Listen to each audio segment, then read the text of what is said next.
ওদের বেশ কিছু ছেলে, ওই ছেলেটার নাম কি? হাফিজুল আর শাহজাহানের হাতে মেশিন ছিল। প্রকাশ্যে আমাকে, আমি যদি গাড়ি না সরতাম ওরা টেনে দিত। এই প্রধান আর এরা দুজনে একদম বাই নেমে আমরা চিনতে পেরেছি। আর অন্য প্রচুর ছেলে ছিল, তাদের হাতে এরম লাঠি, কারুর হাতে ধারালা ছিল, অস্ত্র ছিল, কারুর হাতে বন্দুক ছিল। পুলিশ কোনোভাবে তাদের গার্ড করতে পারেনি, সেই কারণে আমাদের উপরে এসে অ্যাটাক করেছে মেশিন সহ।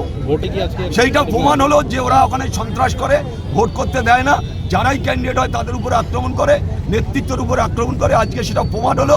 আমি এতদিন বিশ্বাস করিনি, কিন্তু আজকে প্রমাণ হলো। আমার উপরে মেশিন গুলি দেখিয়ে আমাকে মেরে দেওয়ার চেষ্টা করেছে, আমার গাড়ি সম্পূর্ণ ভেঙে দেওয়া হয়েছে। আর ওখানে এই যে দুজনের নাম বললাম, হাফিজুল আর শাহজাহান, এদের হাতে ধারালো অস্ত্র ছিল, মেশিন ছিল, ওই মেশিন ছোট মেশিন, সবার হাতে মেশিন বড় ছিল, সেগুলো ওরা একদম এইরকম করে নিয়ে আসছে, এইরকম করে নিয়ে আসছে। এরা ছিল সব এইরকম করে তরোয়ালগুলো নিয়ে আসছে, শুধু আমরা অল্পের জন্য বেঁচে গেছি।